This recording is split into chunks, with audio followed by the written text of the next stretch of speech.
Example 5 में बोल रहे हैं find the derivative at x is equal to 2 of the function fx is equal to 3x। तो function क्या दे रखा है, fx is equal to 3x, derivative निकालना है at x is equal to 2। आप में से जो बच्चे साइंस वाले हैं, कॉमर्स वाले अभी टेंशन मत लेना, मैं बीच बीच में अगर कुछ बता रहा हूँ तो आप लोगों को भी बाद में मैं बताऊँगा, ठीक है ना, प्रॉपरली करवाऊँगा। साइंस वाले बच्चों को डायरेक्टली ये मालूम है कि fx अगर मेरे पास 3x लिखा हुआ है तो इसका डिफरेंशियल 3 होता है सीधा सीधा। कैसे भाई, f डैश x है और 3 कांस्टेंट है जो कि वेरिएबल वाली टर्म के साथ मल्टीप्लाई हो रहा है, और उसमें क्या है, वेरिएबल वाला टर्म क्या है, x का डिफरेंशियल x के रिस्पेक्ट में 1 होता है, तो 3 × 1, तो f डैश x की वैल्यू 3 आ गई। अब वो बोल रहे हैं at x is equal to 2 बताओ, x is equal to 2 value रखने के लिए यहाँ x तो होना चाहिए, x तो है ही नहीं यहाँ पर, तो रिजल्ट सीधा सीधा 3 आएगा। ये तो शॉर्टकट मेथड है, लेकिन ये आपसे पूछा नहीं जाएगा। आपसे डायरेक्ट मेथड ये ना पूछ कर वो आपसे कहेंगे कि भाई आप इसका डेरिवेटिव निकालिए at x is equal to 2। 1 number का क्वेश्चन है तो ऐसे कर दिया, लेकिन अगर यही क्वेश्चन 3 नंबर का आएगा तो समझ लीजिएगा कि आपसे वो फॉर्मूला में रख कर निकलवाने की कोशिश कर रहे हैं। तो देखिए क्या करेंगे,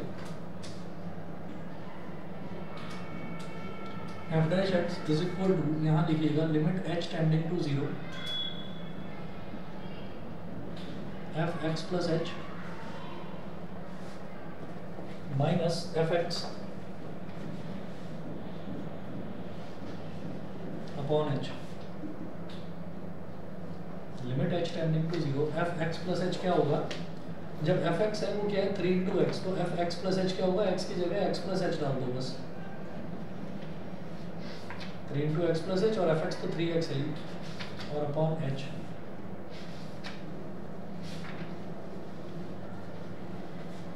limit h tending to 0, numerator को एक्सपेंड करिए, 3x plus 3h minus 3x upon h। यहाँ पर माइनस 3x और प्लस 3x कैंसिल आउट हो गया, क्या बचा 3h upon h। Limit h tending to 0,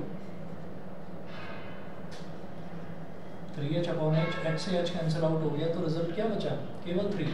यहाँ h की वैल्यू 0 रखोगे भी कहाँ पर, रखने की जगह तो बची नहीं, h से h कैंसिल आउट हो गया, तो रिजल्ट 3 आ गया सीधा सीधा, ठीक है।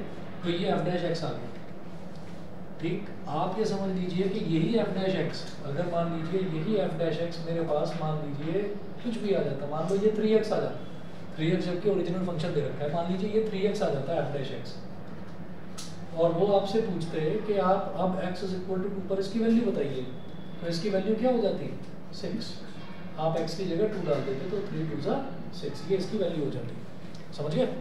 अच्छा, तो एक ये तरीका तो समझ में आ गया, पर डायरेक्ट मेथड है, इसको क्या बोलते हैं, यहाँ पर लिख दीजिए first principle method. First principle method और AB ab initio method. First principle method या फिर ab initio मेथड ये बोलते हैं इसको। ऐसे ही एग्जांपल नंबर 6 देखेंगे। एग्जांपल नंबर 6 में है find the derivative of the function fx is equal to this. तो अगर इनके क्वेश्चन 1 मार्क के लिए आता है तो डायरेक्ट लिख सकते हैं? बिल्कुल, अगर 1 मार्कर आ गया ना तो directly f dash x is equal to 3 लिखेंगे आप, कुछ नहीं करना फिर उसमें, ठीक है। हाँ, यही अगर 3 नंबर का आया तो फिर इतना करके दिखा दीजिएगा। तो वो डायरेक्ट फॉर्मूले वाले तो बेहद आसान है, 7-8 फॉर्मूले हैं, वो भी लिखवा दूंगा तो आप लोग कहोगे कि हाँ डेरिवेटिव तो आसान है, कुछ है नहीं उसमें। बस उसमें अगर कुछ देखने वाला है तो वो प्रोडक्ट रूल और क्वोशिएंट रूल है, बस वो है, ठीक है, वो भी हो जाएगा, कुछ है नहीं उसमें। देखिए जरा एग्जांपल नंबर 6 देखते हैं। Find the derivative of the function fx is equal to,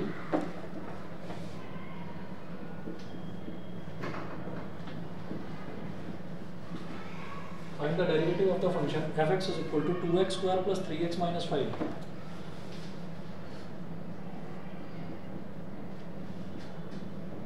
x² plus 3x minus 5 at x is equal to -1.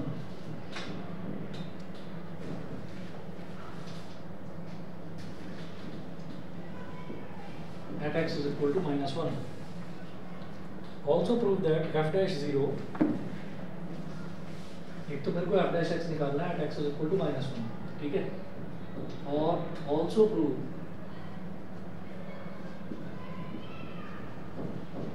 that f dash 0 plus 3 f dash minus 1, f dash 0 plus 3 f dash minus 1 is equal to 0। एक ये चीज़ और prove करनी है। तो सबसे पहला काम मेरा क्या है कि मैं एफ डैश एक्स निकालता हूँ। तो एफ डैश एक्स कैसे निकालेंगे?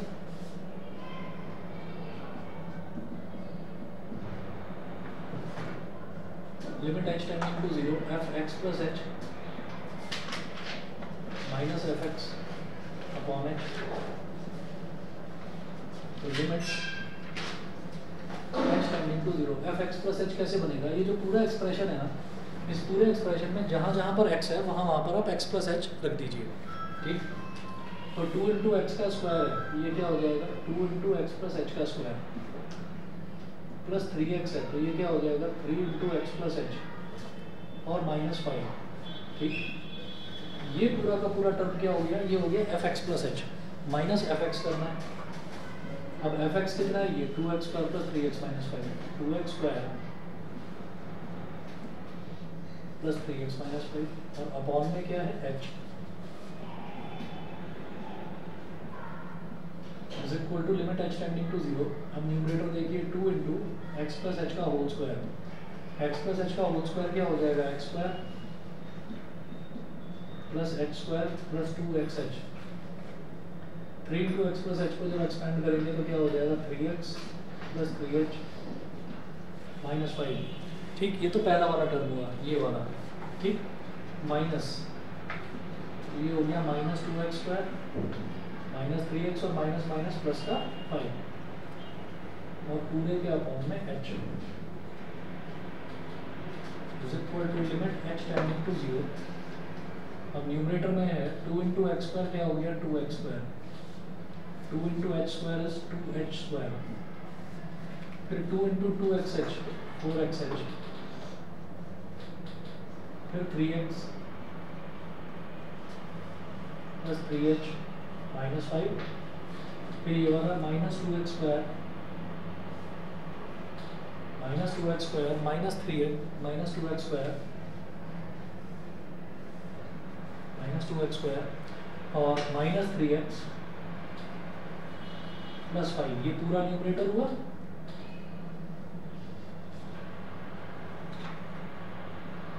अपॉन में h प्लस का 5 माइनस का 5, फिर प्लस का 3x माइनस का 3x माइनस का 2x स्क्वायर प्लस का 2x स्क्वायर, ये सब तो कैंसिल हुए। अब जो बाकी टर्म्स बचे हैं उनमें देखिएगा लिमिट h टेंडिंग टू 0। तो बाकी जितने भी टर्म्स बचे हैं उसमें देखिए जैसे 2h स्क्वायर है, 4xh है, 3h है और आगे कोई टर्म बचा नहीं, तो सब में h कॉमन लिया जा सकता है। सब में h वाली टर्म तो आ ही रही है, h आ रहा है या h स्क्वायर आ रहा है, तो h कॉमन ले लेते हैं न्यूमरेटर में। न्यूमरेटर में h कॉमन ले लिया तो इधर क्या बचा? 2h प्लस 4x प्लस 3, बस इतना और अपॉन में h से h कैंसिल आउट हो गया। उसके बाद अब आप क्या करेंगे? यहाँ पर अब सब कुछ रैशनलाइज फैक्टराइजेशन हो चुका है, कटनी जो वैल्यू कटनी थी, अब h की वैल्यू सीधा 0 डालिए। तो जब h की वैल्यू 0 डालेंगे तो 2 इंटू एच यानी कि 2 इंटू 0 प्लस 4x प्लस 3, तो result is 4x plus 3। Result is 4x plus 3।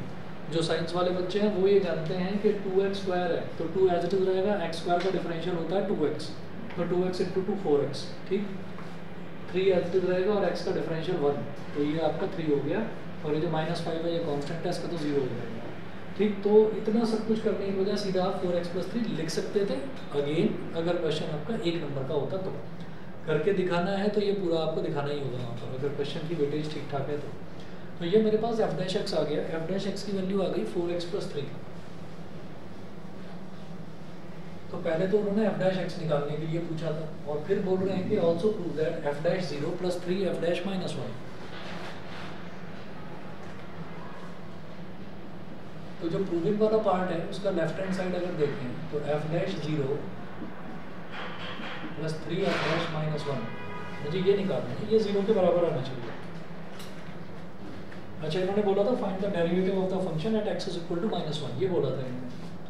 तो at x is equal to, इसको एक मिनट रोकिए, एफ डैश -1 देख लो पहले। एफ डैश एक्स निकाल लिया ना, एफ डैश एक्स की वैल्यू कितनी आई है 4x + 3, तो एफ डैश -1 क्या हो जाएगा 4 × एक्स की जगह डालो -1 + 3, ये हो गया। तो रिजल्ट क्या हो गया -4 + 3, ये हो गया -1, तो एफ डैश -1 की वैल्यू आ गई -1। अब left hand side, left hand side कितना हो गया F dash 0 + 3 f dash -1, f dash 0 + 3 f dash -1। तो ये क्या होगा, अब मुझे इसको 0 के बराबर प्रूव करना है। तो एफ डैश 0 का मतलब क्या है कि ये जो एक्सप्रेशन, हाँ जी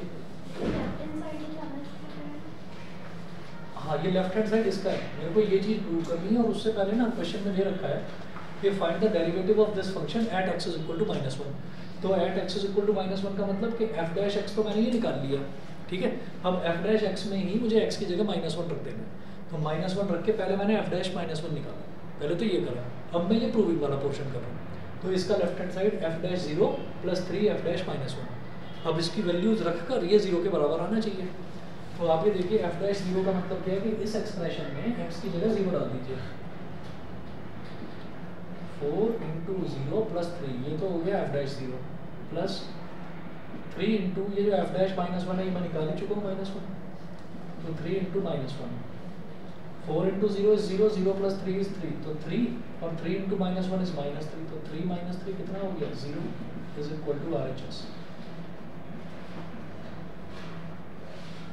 ये आपको प्रूव करना है, समझ गए थे, ठीक है। ऑनलाइन वाले बच्चे बताएं, क्लियर है? Yes sir. ठीक है, यस सर। ठीक है, आगे चलते हैं। एग्जाम्पल नंबर 6 के बाद एग्जाम्पल नंबर 7 देखिए, find the derivative of sin x at x = 0। तो फिर वही बात है, sin x का डेरिवेटिव तो हमें पता है cos x होता है, लेकिन अगर वो बोल रहे हैं find the derivative of sin x, तो भाई फिर आपको फर्स्ट प्रिंसिपल मेथड या फिर एब इनिशियो मेथड बोलते हैं इसको, इससे निकालना होगा। तो देखो ये भी हो जाएगा एग्जाम्पल नंबर 7 में जो फंक्शन दे रखा होता है उसको हम f(x) मानते हैं, f(x) = sin x। Find the derivative of sin x at x = 0, तो f(x) = sin x। तो f dash x क्या होगा, limit h tending to 0,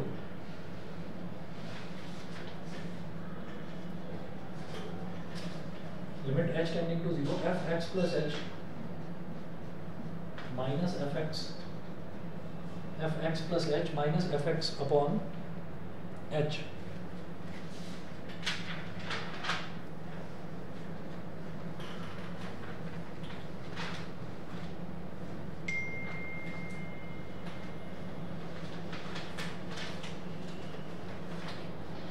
x is equal to, ये जो f(x + h) है इसमें क्या करेंगे, जो sin x है इसमें x की जगह x + h रख देंगे।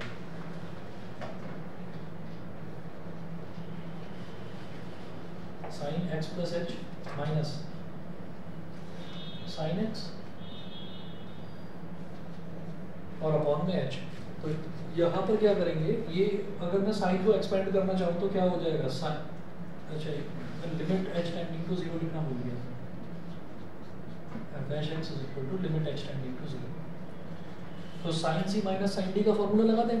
sin c - sin d का फॉर्मूला क्या होता है, 2 cos c + d/2 sin c - d/2, ये होता है। तो ये फॉर्मूला लगाते हैं अभी यहाँ पर।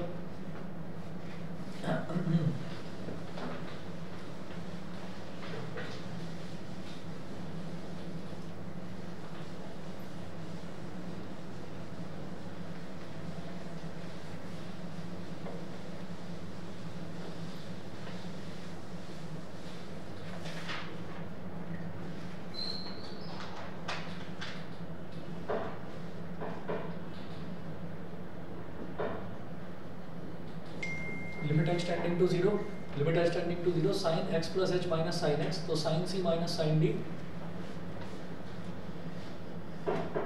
2 cos c + d/2 into sin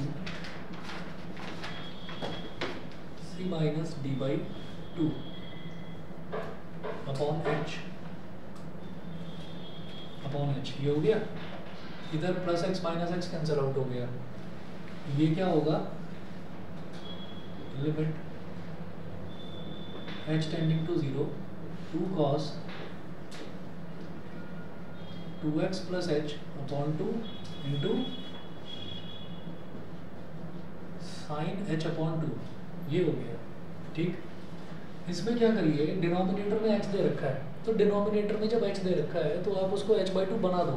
कैसे, आप यहाँ इसको लिखो h अपॉन 2, मतलब डिनोमिनेटर को आपने 2 से डिवाइड कर दिया, तो फिर डिनोमिनेटर को 2 से मल्टीप्लाई भी करेंगे, वो जो मल्टीप्लाई करना है उसको यहाँ लिख दो।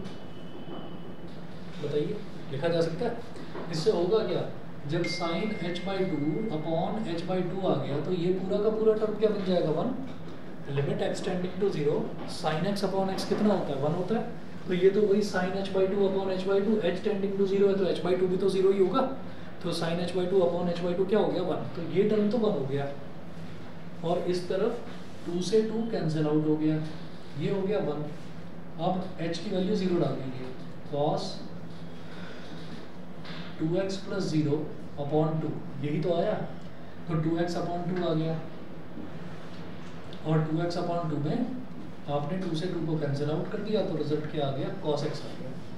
तो sin x अगर फंक्शन है तो उसका जो डिफरेंशियल है, डेरिवेटिव है, f डैश x जिसको कहते हैं, वो हो गया cos x। अब वो बोल रहे हैं कि find the derivative of sin x at x is equal to 0, कि x इज इक्वल टू 0 पर आपको उसका डेरिवेटिव निकालना है। तो हम ये करेंगे f dash 0 is equal to cos 0, और cos 0 की वैल्यू क्या होगी, 1 होगी। आप ये देखेंगे जो इन्होंने सॉल्यूशन दे रखा है ना, वो सॉल्यूशन बहुत छोटा है, तो इन्होंने क्या कर रखा है, कई कई क्वेश्चंस में कुछ कुछ कंडीशंस यूज़ कर रखी हैं। आपको किसी कंडीशन के चक्कर में पड़ने की जरूरत नहीं है, बस आप ये वाला फार्मूला याद रखिए, ये वाला फार्मूला हर जगह एप्लीकेबल होगा। कहीं अगर मान लीजिए कोई ऐसा भी क्वेश्चन आ गया कि कहीं आप प्रोडक्ट रूल, क्वेश्चन रूल, किसी भी तरीके का कोई रूल भूल जाते हैं, ये फार्मूला याद है तो आप डिफरेंशियल वहाँ पर कर ले जाओगे, कोई प्रॉब्लम नहीं आएगी। ठीक है ना, फंडा बस याद रखना कि भाई हमको एक बार f(x + h) करना है, और एक बार जो फंक्शन दे रखा है ओरिजिनल फंक्शन वो रखना है, उसमें से उसको सब्ट्रैक्ट करो, नीचे h, और फिर क्या कोशिश करनी है कि जब ऊपर सिंप्लीफाई होने के बाद जो टर्म बचे, जो भी एक्सप्रेशन बचे, उसमें से h कॉमन लेना है ताकि नीचे वाला h कट जाए। ठीक है, यहाँ पर वो पॉसिबल नहीं था h कॉमन लेना, तो मुझे दिखाई दे रहा था साइन h/2 है, तो नीचे h/2 बना लिया, उससे वो 1 हो जाता है।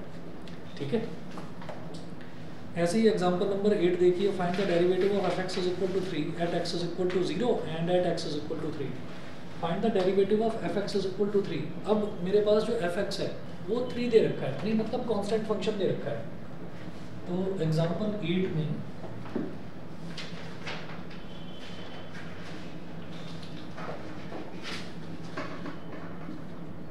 जो फंक्शन है f(x) वो हमको दे रखा है 3।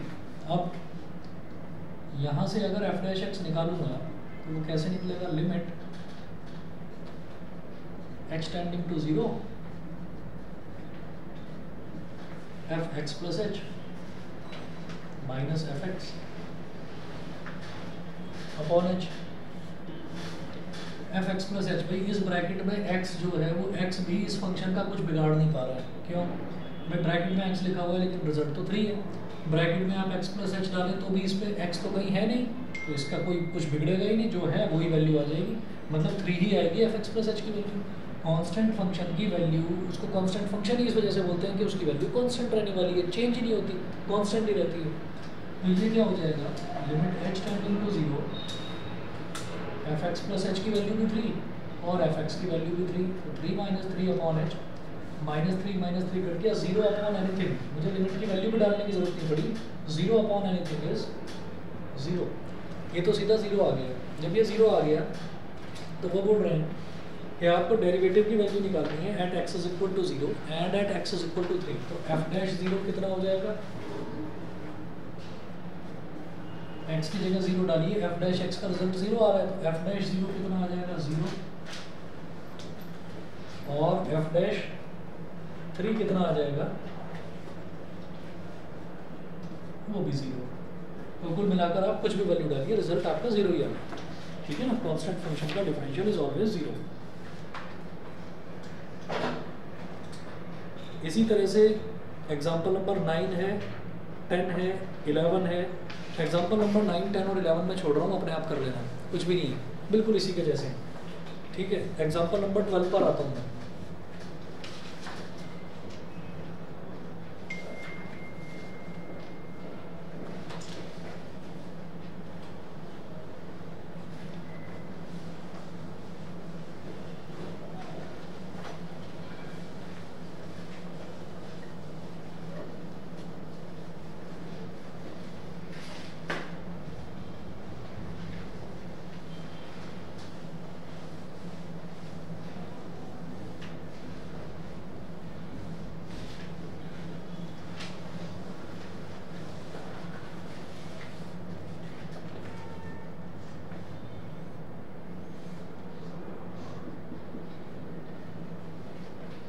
एग्जांपल 12 देखिए, find the derivative of fx is equal to 1 upon x।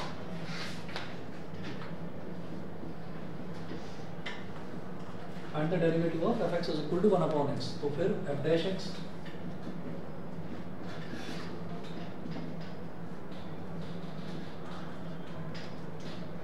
Limit h tending to 0 fx plus h minus fx upon h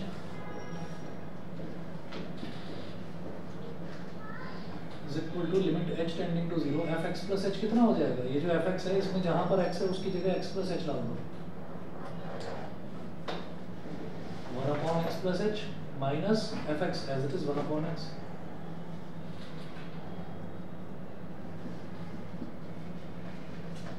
limit h tending to 0। अब जो ये न्यूमरेटर है, इस न्यूमरेटर में जरा एलसीएम ले लीजिए, x प्लस h और x की दोनों के दोनों मल्टीप्लाई हो जाएंगे।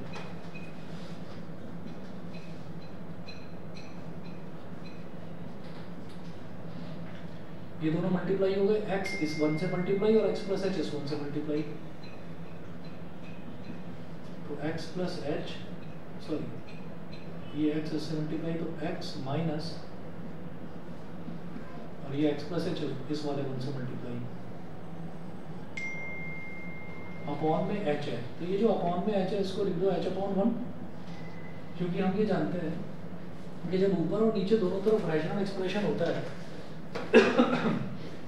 तो सबसे ऊपर वाला टर्म जो है वो सबसे नीचे वाले टर्म से मल्टीप्लाई होकर न्यूमरेटर में आ जाता है, और ये जो बीच वाले टर्म्स हैं ये दोनों आपस में मल्टीप्लाई होकर डिनोमिनेटर में आ जाते हैं, ऐसा होता है। ठीक है, तो ये हो गया मेरे पास limit h tending to 0, 1 multiply होगा इसमें, ये हो गया x minus h into 1 upon h, इसमें मल्टीप्लाई होगा h into x plus h, यहाँ माइनस x और प्लस x कैंसिल आउट हो गया। ठीक है, न्यूमरेटर में देखिएगा क्या बच रहा है हमारे पास, केवल माइनस h बच रहा है न्यूमरेटर में, तो minus h upon h into x plus h, h से h कैंसिल आउट हो गया, पूरी तरह से अब सिंप्लीफाई हो गया। अब आपको क्या करना है, अब h की जगह 0 डाल दीजिए, तो न्यूमरेटर में बचा minus one upon x into x plus 0, ये हो जाएगा -1 upon x square, -1 upon x square. समझ गए होंगे? ठीक है, अच्छा जी। इसके बाद 9, 10, 11 मैंने छोड़ दिया था, ये आप अपने आप करेंगे। उसके बाद जरा देखिएगा कि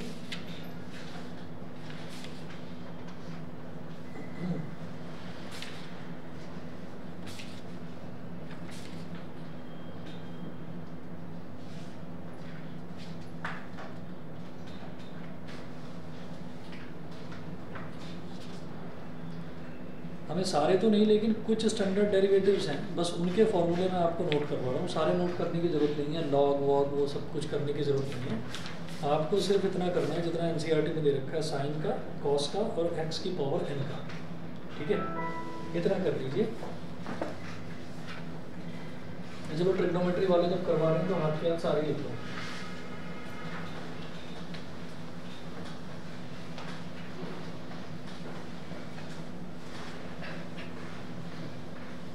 तो ये तरीका हो गया जब आपको क्वेश्चन दिखाई दे कि भाई ज़्यादा नंबर का क्वेश्चन है, और कई क्वेश्चंस में वो डायरेक्टली बोल देते हैं कि do it by first principle method. कई क्वेश्चंस में डायरेक्टली बोलते हैं, तब तो ऐसे करना ही है, लिमिट h टेंडिंग टू 0 ये वाला मेथड लगाकर करना है। अच्छा, और उसके अलावा आप यहाँ मेंशन करिए सम इम्पॉर्टेंट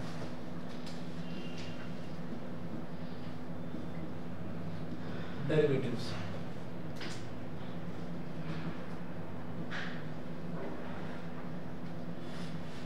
सम इम्पॉर्टेंट डेरिवेटिव्स पहला लिखेंगे। डेरिवेटिव लिखने का ये तरीका होता है, ये लिमिट h टेंडिंग टू 0 ये सब कुछ लिखने की जरूरत नहीं, सिर्फ ये लिख देते हैं d/dx। अगर किसी भी फंक्शन के आगे हमने d/dx लिख दिया, यानी कि मैं उसका डिफरेंशियल करना चाह रहा हूँ, मैं उसका डेरिवेटिव लेना चाह रहा हूँ, तो हमने लिख दिया d/dx ऑफ k।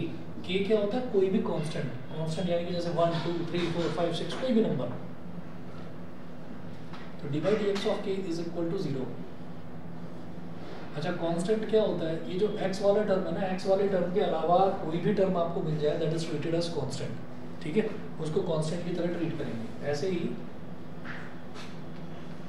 अगर d by d x of x है तो इसका डिफरेंशियल होता है 1। थर्ड, अगर d by d x of x की पावर n है तो इसका डिफरेंशियल होता है n x की पावर n माइनस 1। फोर्थ, अगर d by d x of sine x है, साइन एक्स, तो साइन एक्स का डिफरेंशियल आपने अभी भी देखा था, प्रूव करके देखा था, कॉस एक्स, ये आप कैलकुलेट कर चुके हो, तो साइन एक्स का डिफरेंशियल होता है कॉस एक्स। फिफ्थ, अगर d by d x of cos x है, कॉस एक्स का अगर डिफरेंशियल पूछा जाए तो वो होता है माइनस साइन एक्स। सिक्स्थ, अगर d by d x of sine x cos x, अगला आता है टेन एक्स, अगर टेन एक्स है तो इसका डिफरेंशियल होता है सेक स्क्वायर एक्स। सेवंथ, अगर d by d x of sec x होता है तो सेक एक्स का डिफरेंशियल आता है सेक एक्स टेन एक्स।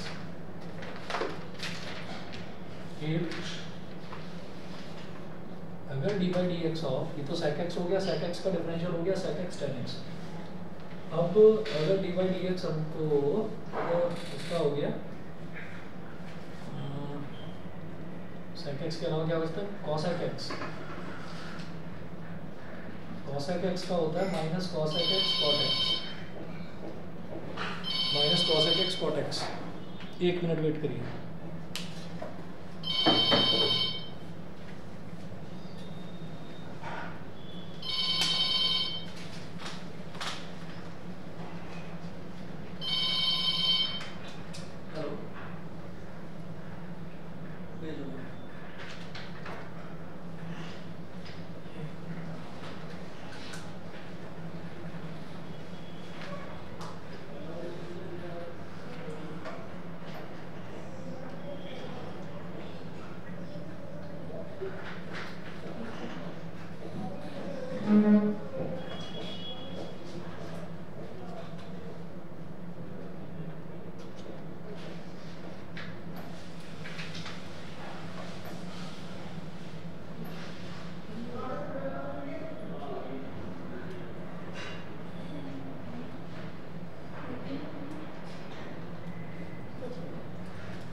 चलिए जी, ये हो गया। इसके बाद एक और फॉर्मूला लिखें, कॉट रह गया। D by d x of cot x. Cot x का होता है minus cos x square x, minus cos x square x. ठीक है, ये फॉर्मूले डायरेक्ट अप्लाई होते हैं। और आप यहाँ पर बल्कि इसके बाद जो है एक रूल और देखें। चेन रूल तो मुझे लगता नहीं कि होगा इसमें। चेन रूल है आपके सिलेबस में? चेन रूल नहीं है शायद।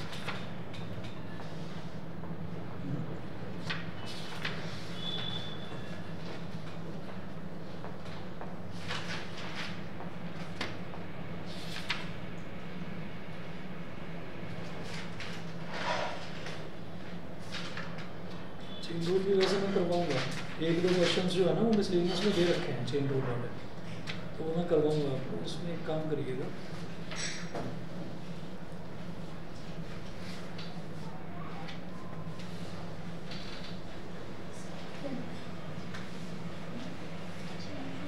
क्या होता है कि अगर कोई दो फंक्शन मल्टीप्लाई हो रहे हैं, प्रोडक्ट रूल पता है ना, product rule, quotient rule, chain rule, वही है, दोबारा करना है बस। जो फिजिक्स में शुरुआत में करवाया था ना, बिल्कुल वही दोबारा करना है। अगर कहोगे तो मैं उसकी रिवीजन के लिए आपको वो शुरुआत वाली वीडियो भी भेज दूंगा, चाहे तो वो भी एक बार देख लेना, आसान है। ये मैं सब बच्चों के लिए नहीं कह रहा हूँ, ये मैं इनके लिए कह रहा हूँ जिनका परसों एग्जाम है, इनके लिए कह रहा हूँ। बाकी आप सबको एक एक चीज़ करवा रहा हूँ मैं, ठीक है।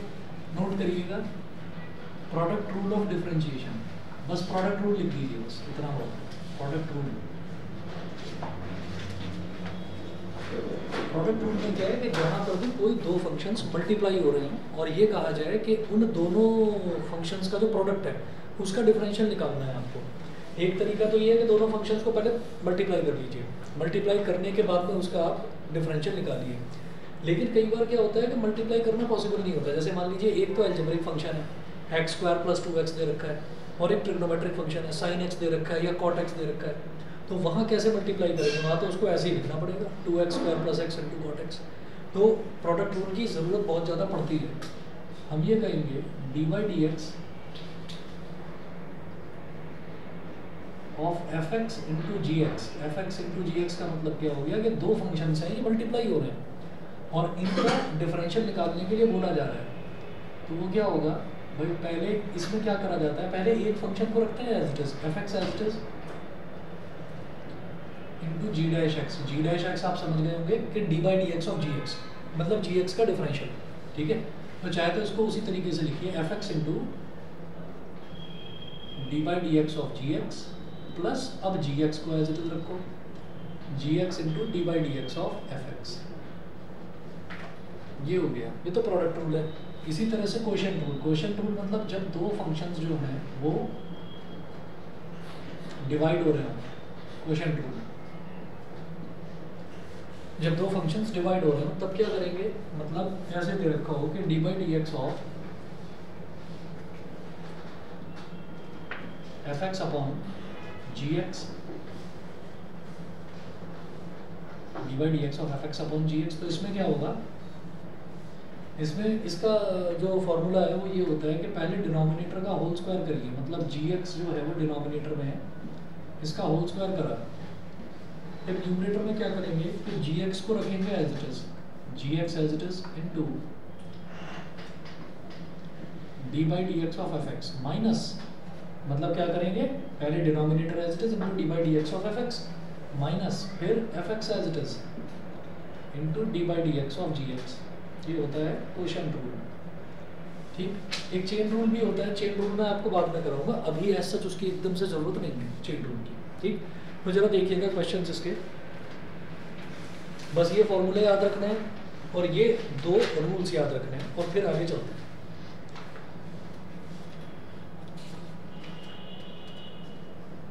एग्जाम्पल नंबर 13, पेज नंबर 310 पर नीचे की तरफ एक एग्जाम्पल दे रखा है, example number 13।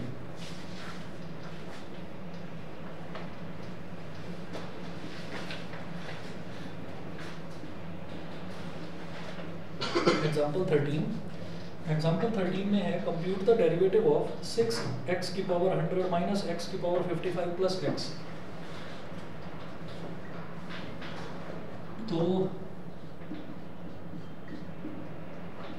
F x is equal to 6x की पावर 100, 6x की पावर 100 माइनस x की पावर 55 और प्लस x। तो ये एफ एक्स दे रखा है हमको।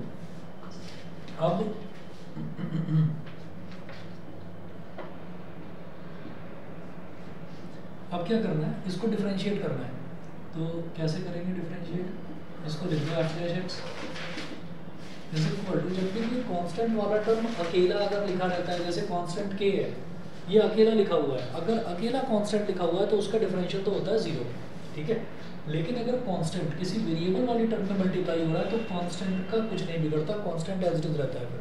तो 6 तो रहेगा एज इट इज, और x की पावर 100 का क्या हो जाएगा, ये वाला फार्मूला लगेगा x की पावर n वाला। तो x की पावर n वाला फार्मूला क्या है, n x की पावर n माइनस 1, मतलब 100 इंटू एक्स की पावर 100 माइनस 1। क्लियर, ठीक है। इसी तरीके से ये माइनस जो है as it is, sine as it is minus, x की पावर 55 का क्या हो जाएगा, 55 x की पावर 55 माइनस 1, ये हो गया। और प्लस x, तो प्लस और x का क्या है डिफरेंशियल, सीधा सीधा 1, x का डिफरेंशियल 1 हो गया। तो ये हमारे पास आ गया 6 इंटू 100 कितना हो गया, 600, x की पावर 99 माइनस 55 x की पावर 54 और प्लस का 1। तो ये हमारे पास f डैश x हो गया, ठीक है ना। तो आप ये देख लीजिए एक ही स्टेप में हो गया। अगेन ये क्वेश्चन 1 नंबर का है, ये क्वेश्चन 1 नंबर का है। लिमिट्स एंड डेरिवेटिव्स में जो ज़्यादा वेटेज वाले क्वेश्चन है वो आते ही लिमिट्स के हैं, डेरिवेटिव्स के ज़्यादा वेटेज के क्वेश्चन नहीं आते।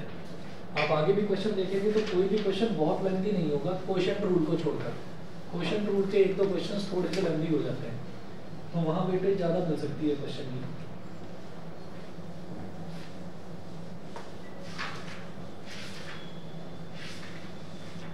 चलिए जी, इसके बाद एग्जाम्पल नंबर अगला देखिएगा 14। Find the derivative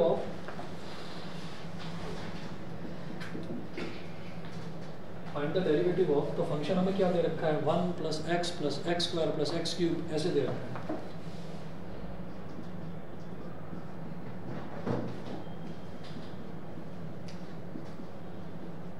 1 plus x square plus x cube plus dot dot dot till x की पावर 50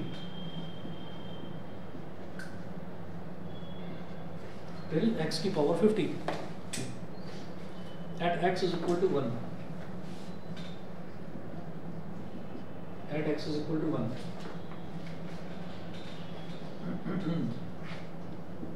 एफ डैश एक्स निकालना है,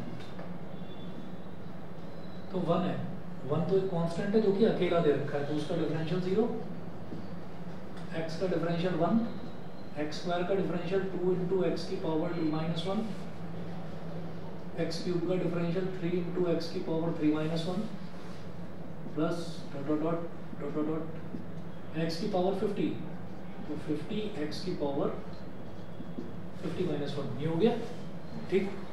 इसके बाद एफ डैश एक्स 1 प्लस ये हो जाएगा 2x plus 3x square plus 50x की पावर 49। अब उन्होंने पूछा है हमसे कि आप यहाँ पर क्या करें कि find the derivative of f x at x is equal to 1, at x is equal to 1 मुझे इसका डेरिवेटिव बताना है। तो एफ डैश 1 बताना है, एफ डैश 1 ये कितना हो जाएगा, 1 plus 2 into 1 plus 3 into 1 square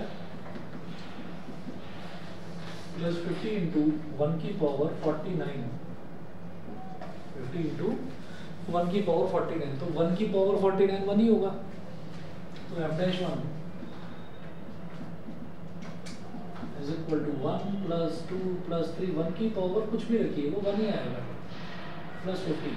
तो ये एक तरह से क्या हो गया, AP हो गया, AP हो गया, where first term is 1 and common difference is also 1, ठीक है। और नंबर ऑफ टर्म्स कितनी हो गई, 50 नंबर ऑफ टर्म्स हो गई। तो यहाँ पर आप ये कहेंगे it is an AP where A is equal to 1, d is equal to 1 and n is equal to 15। तो भाई फर्स्ट टर्म है और लास्ट टर्म है, तो सम ऑफ AP वाला फार्मूला लगा देंगे n/2 into a plus L. Common difference वाला यूज करने की जरूरत नहीं है। n/2 into a plus L first term भी है हमारे पास और लास्ट टर्म भी है। तो f'1 is equal to n/2, n/2 मतलब 50/2 into a plus L, a plus L ये हो गया, ये तो 25 हो गया। ये क्या है 1 और l यानी कि लास्ट टर्म ये कितना है 50, तो 25 मल्टीप्लाइड बाई 51, 25 1 जा 25, 2 कैरी आ गया, 25 5 जा 125 और 2 127, तो 1275 हो गई है। बताइए बेटा ऑनलाइन वाले बच्चे बताएं, क्लियर है यहाँ तक? Akshat, Isha, Sana, Vatsal? Yes sir, yes sir. ठीक है, चलिए जी, ये एग्जाम्पल 14 हुआ। उसके बाद एग्जाम्पल नंबर 15 देखिएगा। एग्जाम्पल 15 देखते ही ये दे रखा है, फंक्शन दे रखा है मुझे x + 1/x। तो देखते ही समझ में आता है कि something is in the numerator and something is in the denominator. तो न्यूमरेटर अपॉन डिनोमिनेटर का मतलब क्या हो गया, क्वोशिएंट रूल लगेगा यहाँ पर। ठीक है, मैं ये बता रहा हूँ बीच में जो फॉर्मूले हैं।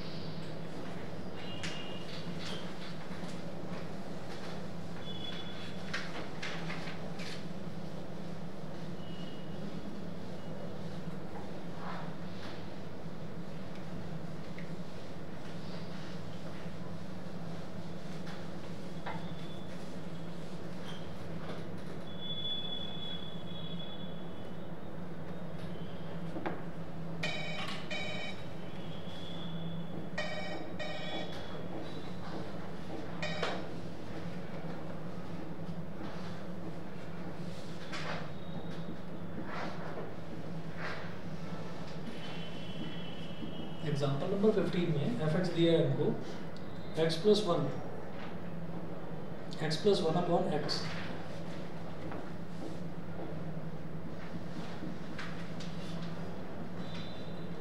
क्वोशिएंट रूल लगाइए यहाँ पर।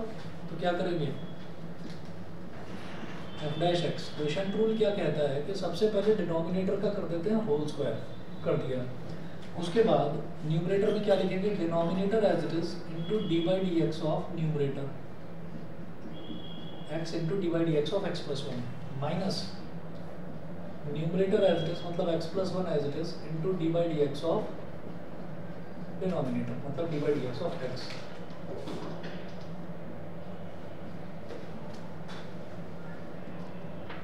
x इंटू जब d/dx करेंगे x + 1 का, तो x का डिफरेंशियल क्या होगा 1 और 1 का डिफरेंशियल क्या होगा 0, 1 + 0 माइनस x + 1 और d/dx ऑफ x, तो x का डिफरेंशियल क्या हो जाएगा 1 अपॉन x²।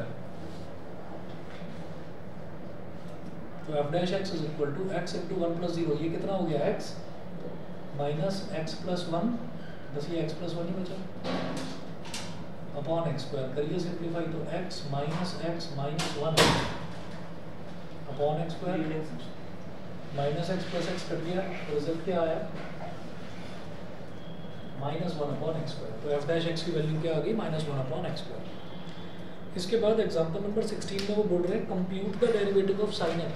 तो compute the derivative of sin x ये वैसे ही है जैसे हमने पहले करा था, क्योंकि sin x का अगर वो सीधे डेरिवेटिव बोलेंगे तो आप तो कह दोगे sin x का डेरिवेटिव cos x होता है। तो कंप्यूट यानी कि कैलकुलेट करने के लिए बोल रहे हैं, तो प्रॉपर वो लिमिट एक्सटेंडिंग टू 0 वो वाला फॉर्मूला लगा के करना है। सिमिलरली ये बोल रहे हैं compute the derivative of tan x। तो tan x का डेरिवेटिव वैसे तो हमको पता है sec² x होता है। करेंगे एक बार पुट ट्राई, ठीक है, आप लोग इसको पुट ट्राई करिएगा। और जो आप लोग हैं NWS वाले, मैं आप लोगों का 9:40 पर आज क्लास लेंगे, है ना। एक तो सर्कल वाला पोर्शन आपका करा देंगे, और आप आज करिए टेस्ट कौन सा है, टेस्ट नहीं प्रैक्टिकल है। प्रैक्टिकल है, तो मतलब उसके लिए खास पढ़ना तो होगा नहीं। तो एक काम कर लो, इसके क्वेश्चंस प्रैक्टिस करो डेरिवेटिव्स के, ठीक है। और मेरे से आप 9:40 या 9:45 बजे मैं क्लास रखूँगा ऑनलाइन, उसमें मैं आपके इसके डाउट्स भी ले लूँगा और वो भी एक्स्ट्रा कराऊँगा। जो सर्कल्स है, सर्कल्स में ज़्यादा टाइम नहीं लगना, 15-20 मिनट का टॉपिक है बस, उससे ज़्यादा नहीं। ठीक है, ईशा, सना ऑनलाइन रहिएगा। Thank you sir. Okay okay. ठीक है sir okay thank you sir okay Thank you, sir.